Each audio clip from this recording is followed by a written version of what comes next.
Hello प्यारे बच्चों, booster classes में एक बार फिर से आप सभी का स्वागत है। आज की इस वीडियो में हम लोग पढ़ने वाले हैं क्लास 10th का मैथमेटिक्स और इसमें हम लोग प्रश्नावली 1.2 पूरा कंप्लीट करने वाले हैं। तो चलिए सबसे पहले हम स्टार्ट करते हैं पहले क्वेश्चन से। पहले क्वेश्चन में दे रहा है कि निम्नलिखित संख्याओं को अभाज्य गुणनखंडों के गुणनफल के रूप में व्यक्त कीजिए। तो सबसे पहला जो सवाल है वह 140 है। इसको हम लोग को अभाज्य गुणनखंडों के गुणनफल के रूप में व्यक्त करना है। तो क्या करेंगे, सबसे पहला सवाल 140 है, 140 को सॉल्व किया जाए।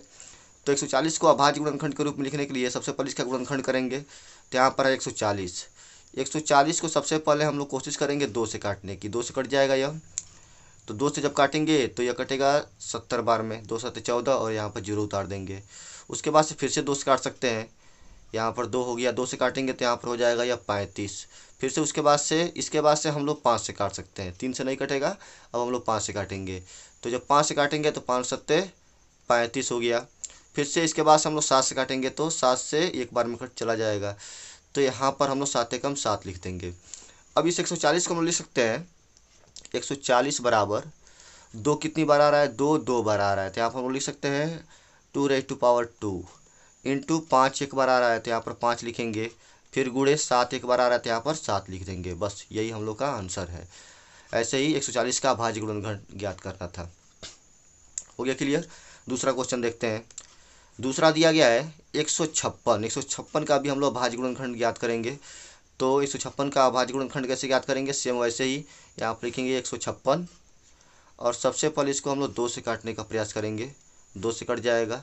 2 से काटेंगे तो हो जाएगा 2 7 14। यहाँ पर एक बचा है, यह 16 हो गया। 2 8 16। फिर उसके बाद से फिर से 2 से कट सकता है यह। तो 2 से काटेंगे तो यहाँ पर 3 बार में जाएगा।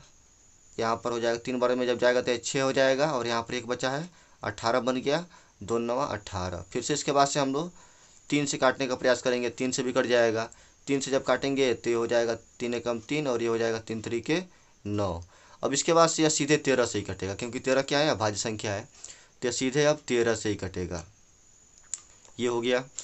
अब क्या कर सकते हैं हम लोग, 156 को लिख सकते हैं 156 बराबर 2 2 बार आ रहा है तो यहाँ पर लिख देंगे 2 इंटू 3 इंटू 13। बस यही लिखना था। हो गया।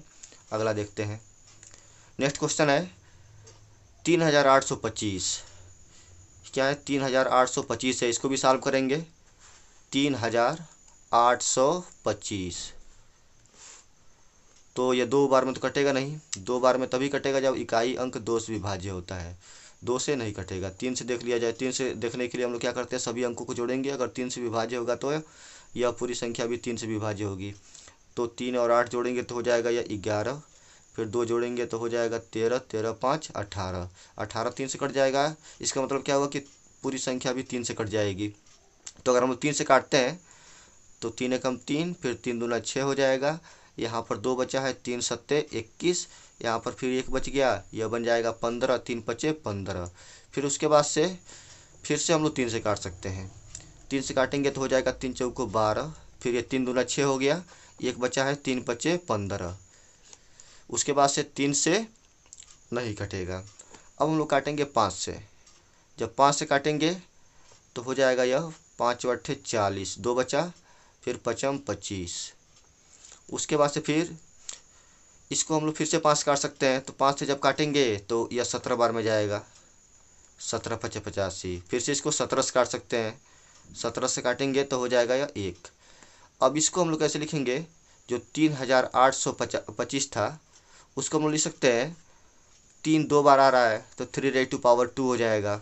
उसके बाद से फिर से 5 2 बार आ रहा है तो यहाँ पर 5 हो जाएगा। उसके बाद से 17 एक ही बार है तो गुणे यहाँ पर हम लोग 17 लिख देंगे। हो गया क्लियर। तो इस तरह से 3825 को हम लोग अभाज्य गुणनखंड के रूप में लिख सकते हैं। अगला क्वेश्चन देखा जाए। नेक्स्ट क्वेश्चन है 5005। इसको हम लोग फिर से अभाज्य गुणनखंड के रूप में व्यक्त करेंगे। क्या दिया गया है, 5005 है। 5005 इसका अभाज्य गुणनखंड ज्ञात करना है।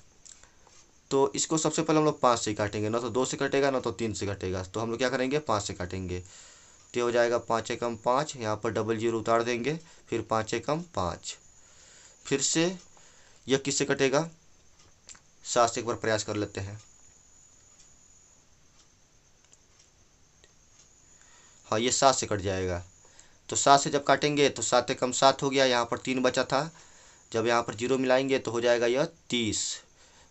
30 को काटेंगे 7 से तो 7 चौको 28, 2 बचा है, यह बन गया 21, फिर यह 7 त्रिके 21 बन जाएगा। इसके बाद से इसको कैसे काटा जा सकता है, इसको हम लोग 13 से काट सकते हैं। इसको जब 13 से काटेंगे तो 13 कम 13, 1 बचा है, यह भी 13 बन गया, फिर से यह 13 कम 13, 11 हो गया, फिर से इसको हम लोग 11 से काट सकते हैं। तो इस तरह से हम लोग 5005 को लिख सकते हैं 5 गुणे 7 गुणे, पहले 11 ही लिख दिया जाए, बढ़ते हुए क्रम लिखना अच्छा रहता है, तो गुणे 11 और गुणे फिर से यह 13 हो गया। क्लियर। चलिए अगला क्वेश्चन देखते हैं। नेक्स्ट क्वेश्चन में है 7429। 7429 का भी अभाज्य गुणनखंड ज्ञात करना है। तो कैसे लिखेंगे, 7429, इसको हम लोग देखेंगे 2 से तो कटेगा नहीं, 3 से एक बार प्रयास कर लिया जाए तो 7 4 11, 11 2 ये हो जाएगा 13, 13 और 9 हो जाएगा 22, यानी 3 से भी नहीं कटेगा। 7 से अगर प्रयास किया जाए तो 7 से भी नहीं कटेगा। उसके बाद से अगर 13 से प्रयास किया जाए तो हाँ, अब यह डायरेक्ट 17 से कटेगा। जब इसको 17 से काटेंगे तो हो जाएगा यह 17 चौको 68 होगा। यह 17 से जब काटेंगे इसको तो 17 चौको ये हो जाएगा 68, 6 बचा, फिर 17 51, 11 बचा, ये हो जाएगा 119, तो 17 सत्ते 119, फिर से 17 से प्रयास किया जाए तो 17 दूना 34, 9 बचा 97, नहीं कटेगा।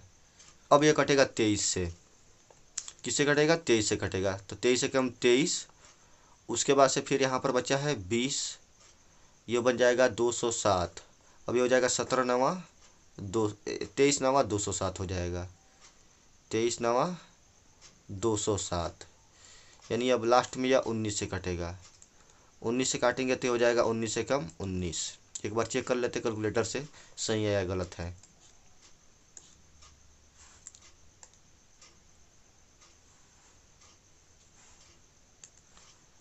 क्या था, 17 गुणे 19 गुणे 23, 7429 सही है। क्या हो जाएगा, 7429। इस तरह से हम लोग 7429 को लिख सकते हैं, 7429 को लिख सकते हैं 17 गुणे 19 गुणे 23। हो गया क्लियर। चलिए, तो इस तरह से हम लोग अभी तक क्या सीखे हैं, अभाज्य गुणनखंड के रूप में किसी भी संख्या को व्यक्त करना। चलिए अब अगला क्वेश्चन देखते हैं। नेक्स्ट क्वेश्चन में दिया है, पूर्णांकों के निम्नलिखित युग्मों के एचसीएफ और एलसीएम ज्ञात कीजिए तथा इसकी जांच कीजिए कि दो संख्याओं का गुणनफल बराबर एचसीएफ गुणे एलसीएम। तो सबसे पहले क्या करना है, सबसे पहले जो भी संख्याएं दी गई हैं उनका एचसीएफ भी ज्ञात करना है और एलसीएम भी ज्ञात करना है। उसके बाद से हम लोग को यह सत्यापित करना है कि दोनों संख्याओं का गुणनफल उनके एचसीएफ और एलसीएम के गुणनफल के बराबर होता है। दो संख्याओं का गुणनफल उनके एचसीएफ और एलसीएम के गुणनफल के बराबर होता है। तो जो पहला सवाल है उसमें दिया गया 26 और 91। क्या क्या है, 26 और 91 है। तो 26 और 91 का एचसीएफ और एलसीएम दोनों ज्ञात करना है, 26 का भी और 91 का भी। तो 26 का गुणनखंड करेंगे तो हो जाएगा यह 2 गुणे 13। क्या होगा, यह 2 गुणे 13 हो जाएगा। ऐसे भी गुणनखंड कर सकते हैं। 26 को जब हम लोग 2 से काटेंगे तो हो जाएगा यह 2 एकम 2, 2 तिहाई 6, यानी 13 हो गया। फिर 13 से काट देंगे तो 13 कम 13 हो जाएगा। तो यहाँ पर क्या हो गया, 2 गुणे 13 हो गया। उसके बाद से फिर 91 है, तो 91 है तो यहाँ पर हम लिख सकते हैं 7 गुणे 13, क्योंकि 13 और 7 का गुणा करेंगे तो 13 सत्ते 91 हो जाएगा। अब अगर एचसीएफ ज्ञात करना है, अगर इसका हम लोग को एचसीएफ ज्ञात करना है तो क्या करेंगे, जो भी कॉमन होता है उसको बस लिखते हैं। जो इन दोनों में कॉमन होगा उसको लिखकर, अगर कई कॉमन मिल जाते हैं तो उनका गुणा कर देते हैं। लेकिन यहाँ पर एक ही कॉमन है 13, तो इसलिए सिर्फ 13 ही एचसीएफ होगा। जब एलसीएम ज्ञात करना होता है तो एलसीएम ज्ञात करने के लिए जितनी भी संख्याएं होती हैं वो सभी लिखी जाती हैं। अगर एक ही प्रकार की दो संख्याएं आ रही हैं अलग अलग घातों की, तो जो बड़ी घात वाली संख्या होती है सिर्फ उसी को लिखते हैं, छोटी वाली को छोड़ देते हैं। तो यहाँ पर क्या करेंगे, 2 भी लिख सकते हैं, 2 एक ही बार आया है लेकिन इसको भी लिखना है।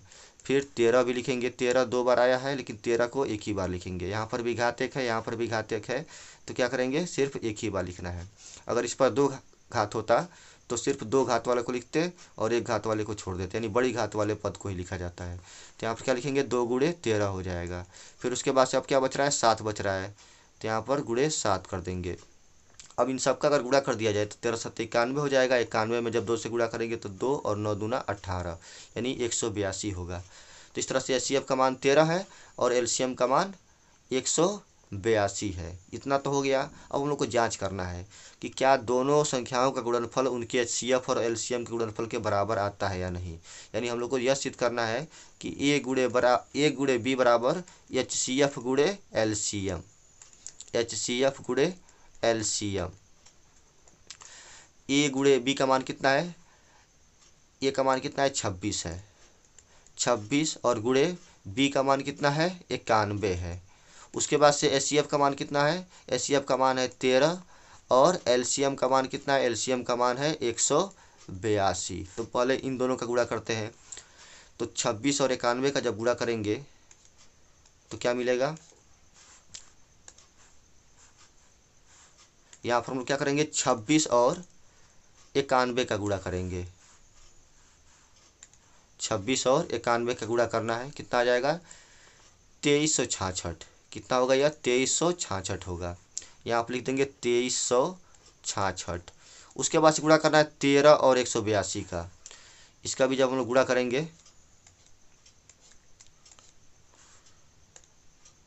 क्या था, 13 गुणे 182, 13 गुणे 182,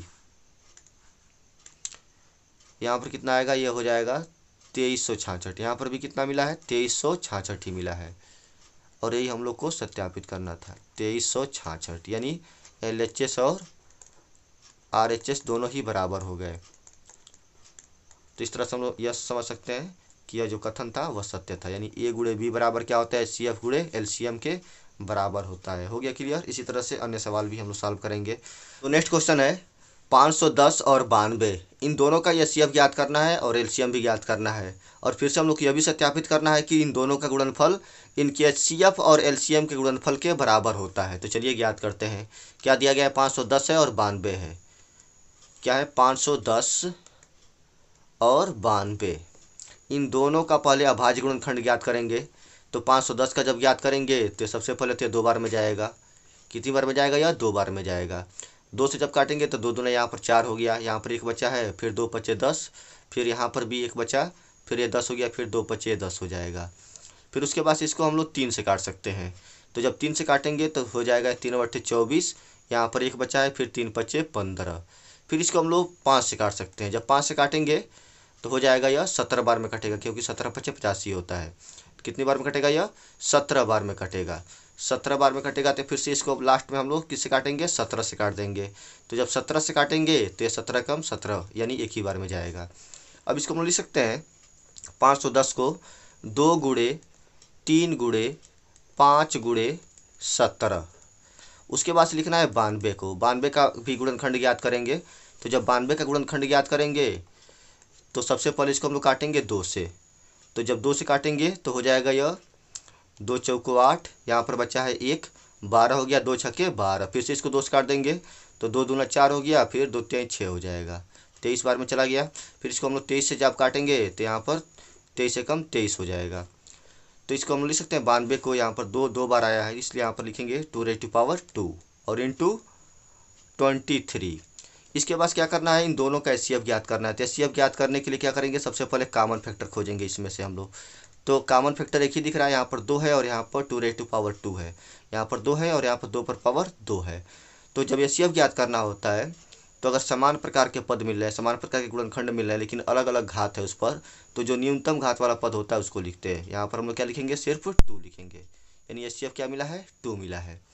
उसके बाद से जब एलसीएम ज्ञात करना होता है तो एलसीएम ज्ञात करने के लिए क्या करना है, यहाँ पर हम लोग को एलसीएम ज्ञात करना है। तो एलसीएम ज्ञात करने के लिए सबसे पहले जो भी पद होते हैं सभी को लिखते हैं, लेकिन अगर एक ही पद, एक ही गुणनखंड अगर 2 बार आ रहा है और उस पर भिन्न भिन्न घात है, तो जो बड़ी घात वाला पद होता है, जो बड़ी घात वाला गुणनखंड होता है, उसको लिखा जाता है। यहाँ पर इसमें और इसमें अगर चुनना हो हम लोग को तो इसको चुनेंगे, जो बड़ी घात वाला होगा उसको चुनेंगे। तो यहाँ पर हो जाएगा 2^2। अब ये दोनों निपट गए। उसके बाद से 3 एक ही बार आ रहा है तो इसको भी लिखना पड़ेगा। फिर उसके बाद से 5 एक ही बार आ रहा है, इसको भी लिखना पड़ेगा।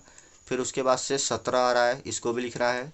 फिर यहाँ पर 23 बचा है, इसको भी लिखना है। 23 हो गया। अब क्या करेंगे, इन सब का गुणा कर देंगे। तो यहाँ पर कितना मिलेगा, यह हो जाएगा 2 दूना 4, 4 और 3 का गुणा करेंगे 12 हो जाएगा, 12 और 5 का गुणा करेंगे हो जाएगा 60, 60 हो गया। 60 का गुणा करेंगे 17 से तो हो जाएगा यह 17 छक 102, और यहाँ पर हो जाएगा एक 0, यानी 1020 गुणे 23। क्या करना है, 1020 और 23 का गुणा कर देना है। तो 1020 और 23 का गुणा करने के लिए कैलकुलेटर का यूज करेंगे। तो यहाँ पर हम लोग क्या करना है, 1020 में गुणा करना है 23 से, 1020 में गुणा कर देना है 23 से। 23 से गुणा कर देंगे, कितना आ रहा है 23,460। कितना आया, 23,460 के बराबर आ रहा है। इस तरह से हम लोग एचसीएफ भी ज्ञात कर लिए हैं और एलसीएम भी ज्ञात कर लिए हैं। लास्ट काम क्या बचा है, यहाँ पर हम लोग ये दर्शाना है कि दोनों संख्याओं का गुणनफल इनके एचसीएफ और एलसीएम के गुणनफल के बराबर होता है। एचसीएफ और एलसीएम के गुणनफल के बराबर होता है। ए का मान कितना है, ए का मान है 510 और बी का मान कितना है 92 है। ए का मान है 510 और बी का मान है 92। गुणा कर दिया जाए इसका, 510 गुणे 92, और यहाँ पर एचसीएफ का मान कितना था, एचसीएफ का मान मिला था हम लोग को 2, और एलसीएम का मान कितना है तो 23,460 है। कितना है यह 23,460। सबसे पहले तो यहाँ पर हम लोग 510 और 92 का गुणा करेंगे। क्या करना है, 510 और 92 का यहाँ पर गुणा करेंगे तो क्या मिलेगा, 510 गुणे 92 कितना मिला है, यह 46,920 मिला है। यह मिल गया है 46,920, 46,920 मिला है। उसके बाद से 2 का गुणा कर देंगे इसमें, तो यहाँ पर 0 का गुणा करेंगे, 0 में तो हो जाएगा यह 0, 6 का गुणा कर देंगे 2 में तो हो जाएगा यह 12, एक बचा है। 4 का गुणा कर देंगे 2 में तो हो जाएगा 8, और एक हासिल बचा था 9। फिर उसके बाद से 3 और 2 का गुणा करेंगे तो यहाँ पर हो जाएगा 6, फिर यहाँ पर 2 और 2 का गुणा करेंगे तो यहाँ पर हो जाएगा यह 4। तो यहाँ पर भी कितना मिला था 46,920 मिला है, और यहाँ पर भी 46,920 मिला है। दोनों पक्ष बराबर हो गए। तो इस तरह से हम लोग सत्यापित कर चुके हैं कि दोनों संख्याओं का गुणनफल इनके एचसीएफ और एलसीएम के गुणनफल के बराबर होता है। तो यह रहा पूरा सवाल, आपका सॉल्यूशन, इसका स्क्रीनशॉट ले सकते हैं। हो गया क्लियर। चलिए अगला क्वेश्चन देखते हैं। अगला क्वेश्चन है 336 और 54, यानी यहाँ पर भी हम लोग को 336 और 54 का एलसीएम भी ज्ञात करना है और एचसीएफ भी ज्ञात करना है। क्या करेंगे, 336 और 54 का एचसीएफ और एलसीएम ज्ञात करना है। 336 क्या था यहाँ पर, 336 और एक है 54, 336 और 154, सही है। चलिए आगे बढ़ते हैं। तो 336 का सबसे पहले अभाज्य गुणनखंड ज्ञात करेंगे। तो इसके लिए यहाँ पर हम लोग लिखेंगे 336। उसके बाद से इसको हम लोग पहले 2 से काटने का प्रयास करेंगे। 2 से काटेंगे, 2 एकम 2 हो गया, यहाँ पर एक बचा है 13 बन गया, 2 छक्के 12, फिर से एक बच गया, 2 अट्ठे 16, फिर से यह 2 से कट सकता है। 2 से काटेंगे तो ये कितनी बार में जाएगा, 2 अट्ठे 16, फिर 2 चौको 8, फिर से यह 2 से कट सकता है।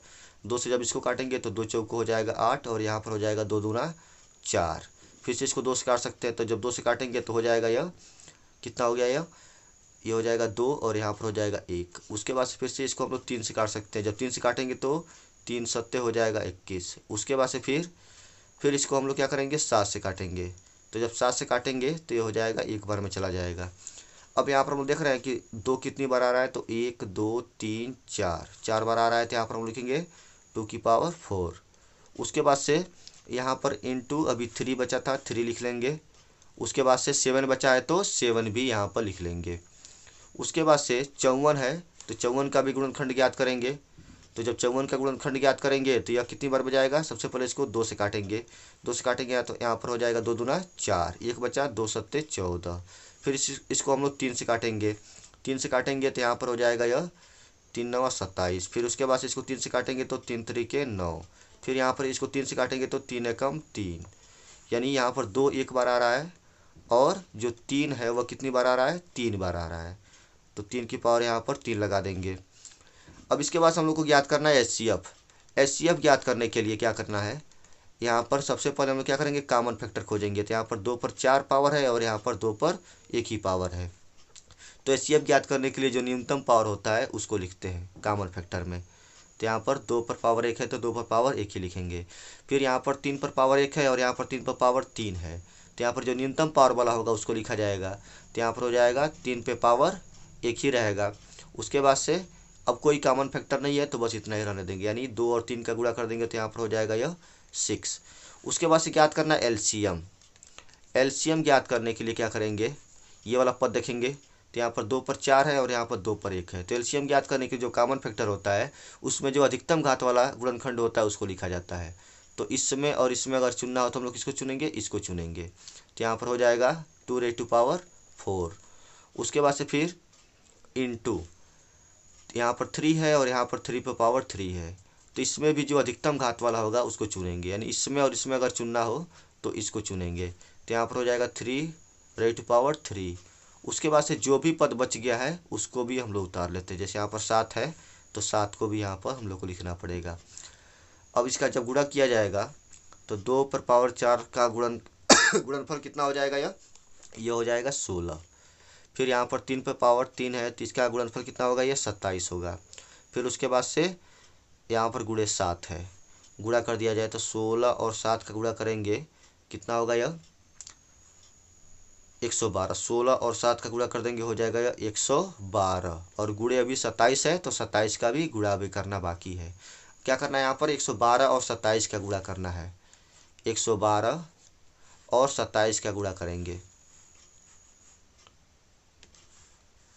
112 गुणे 27 कितना मिलेगा, ये हो जाएगा 3024।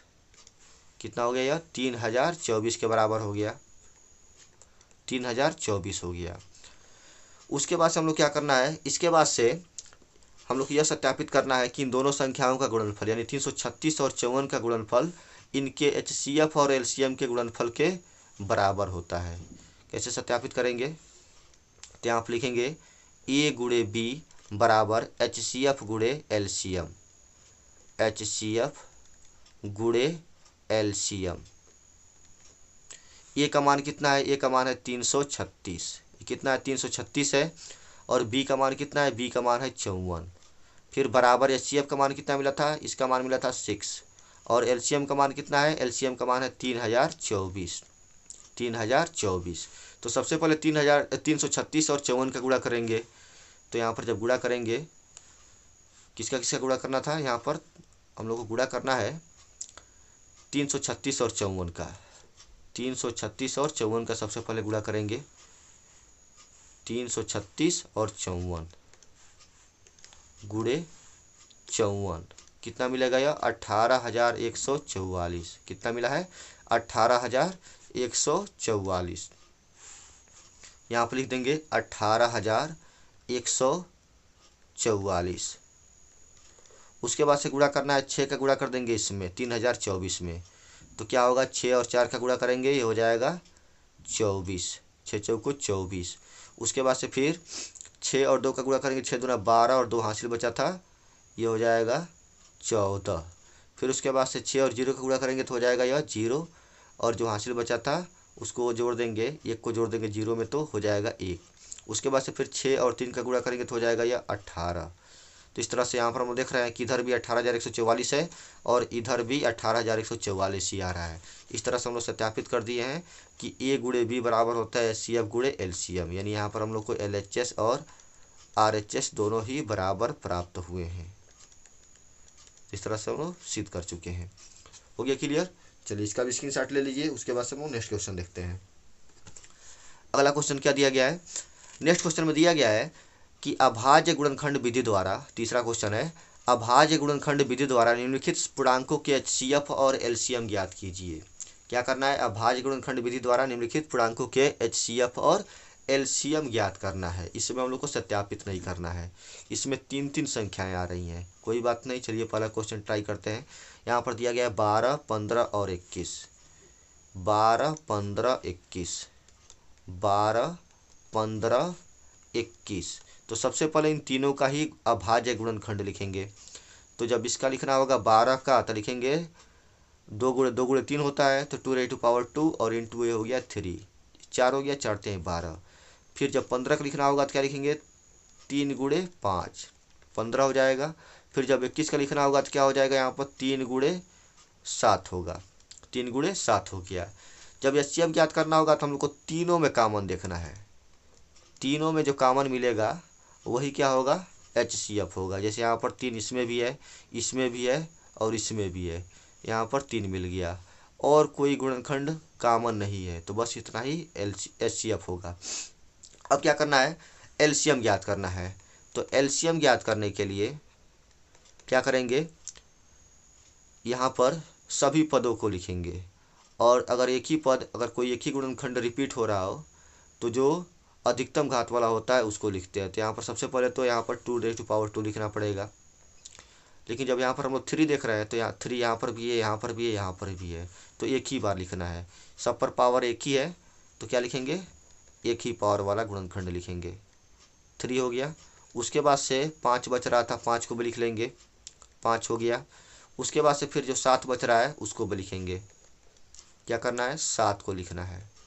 ये हो गया। अब सबका गुणा करेंगे तो हो जाएगा 4, 4 × 12, 12 × 25, 60, 60 का गुणा कर देंगे 7 में तो हो जाएगा यह 7 × 42 यानी 420 होगा। हो गया क्लियर? चलिए अब हम लोग क्या करेंगे? हाँ बस इतना ही हम लोग को ज्ञात करना था। HCF भी ज्ञात करना है और LCM भी ज्ञात करना है, दोनों ज्ञात हो गया। HCF 3 हो जाएगा और LCM इसका 420 होगा। हो गया क्लियर? चलिए अगले क्वेश्चन पर चलते हैं। नेक्स्ट क्वेश्चन क्या दिया गया है? इसमें दिया गया 17, 23 और 29। 17, 23 और 29 का HCF भी ज्ञात करना है और LCM भी ज्ञात करना है। 17, 23 और 29। तो 17 को कैसे लिख सकते हैं? चूंकि 17 का और अधिक गुणनखंड नहीं हो सकता है तो 1 गुणे 17 इसको लिखा जा सकता है, 1 गुणे 17। फिर उसके बाद से 23 को भी हम लोग लिख सकते हैं 1 गुणे 23। फिर 29 को क्या लिखेंगे? यहाँ पर भी लिख सकते हैं 1 गुणे 29। वैसे तो 1 लिखने से कोई फायदा नहीं है, लेकिन फिर भी समझाने के लिए यहाँ पर मैं 1 लिख दिया हूँ। अब यदि HCF ज्ञात करना हो, HCF, तो क्या करते हैं? जो कॉमन होता है वही लिखा जाता है। तो कॉमन यहाँ पर क्या दिख रहा है? 1 दिख रहा है। या ऐसे भी समझ सकते हैं, अगर दो संख्याओं में कुछ भी कॉमन नहीं है तो हम लोग क्या कॉमन मानते हैं? 1 कॉमन मानते हैं। तो यहाँ पर HCF क्या होगा? 1 होगा। LCM ज्ञात करना तो क्या करेंगे? LCM ज्ञात करने के लिए सभी गुणनखंडों को लिखेंगे। LCM ज्ञात करने के लिए क्या करेंगे? सभी गुणनखंडों को लिखेंगे। तो यहाँ पर 17 हो जाएगा, यहाँ पर 23 हो जाएगा और यहाँ पर फिर से ये 29 हो जाएगा। तो इन सभी का गुणा कर देंगे तो 17 और 23 गुणे 29 करना है। क्या करना है हम लोग को? 17 गुणे 23 गुणे 29।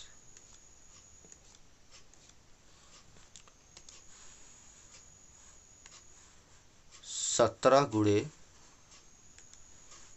23 गुणे 29 कितना हो जाएगा? यह 11,339। कितना होगा? 11,339। इतना इसका आंसर आएगा। यह हो गया HCF और यह हो गया LCM। हो गया क्लियर? चलिए नेक्स्ट क्वेश्चन देखते हैं।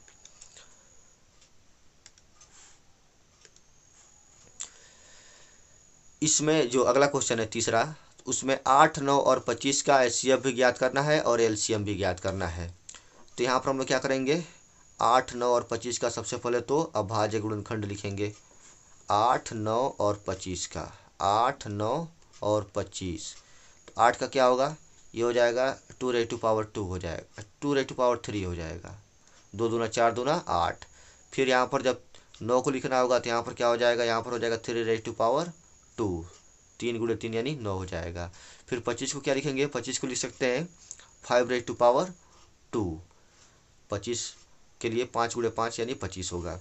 अब यदि HCF ज्ञात करना हो यहाँ पर HCF, तो हम लोग देख रहे हैं कि इन तीनों में कुछ भी कॉमन नहीं है। इन तीनों पदों में, तीनों संख्याओं में कोई भी कॉमन फैक्टर नहीं मिल रहा है। तो जब कोई कॉमन फैक्टर नहीं होता है तो HCF क्या मानते हैं हम लोग? 1 मानते हैं। उसके बाद से फिर जब LCM ज्ञात करना होता है तो इसमें कुछ भी कॉमन नहीं है, तो जो भी पद दिख रहे हैं सभी को उतार लेना है। यहाँ पर क्या होगा? 2 हो गया, यहाँ पर 3 हो जाएगा और यहाँ पर 5 होगा। सबका गुणा किया जाए तो यहाँ पर हो जाएगा यह 8, यह हो जाएगा 9 और यहाँ पर हो जाएगा यह 25। गुणा किया जाए तो जब इसका हम लोग गुणा करेंगे तो 8 और 9 का गुणा हो जाएगा 72, 72 का गुणा करेंगे 25 में तो हो जाएगा यह 1800। कितना होगा? 1800 हो जाएगा। तो इस तरह से एलसीएम कितना मिला है? 1800 मिला है। हो गया क्लियर? चलिए नेक्स्ट क्वेश्चन देखते हैं।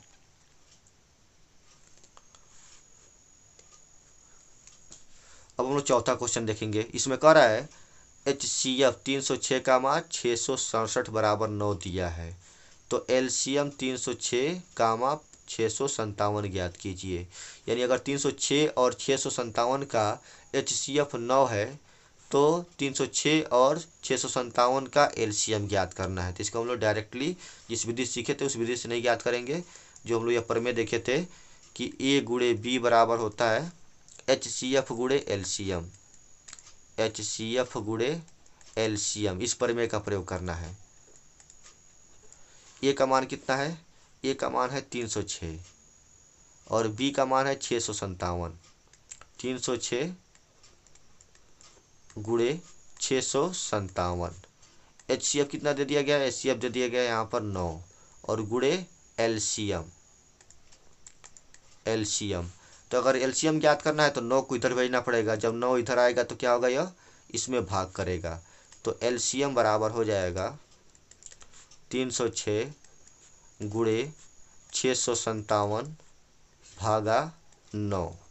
9 से या तो इसको काट दिया जाए या तो यह कटने वाला तो इसको काट दिया जाए। तो अगर इसको हम लोग काटते हैं तो हो जाएगा यह 9 सत्ते 63, 2 बचा है, फिर 9 3 27, 73 हो गया। यानी 306 और 73 का गुणा करना पड़ेगा। यहाँ पर LCM ज्ञात करने के लिए क्या करेंगे? 306 और 73 का गुणा करेंगे। 306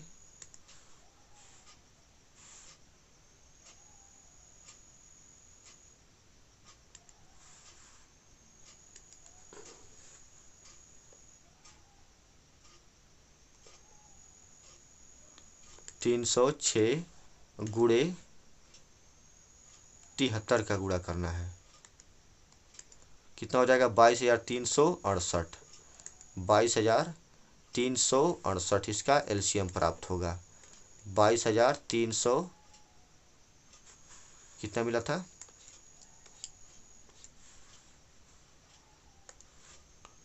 22,338।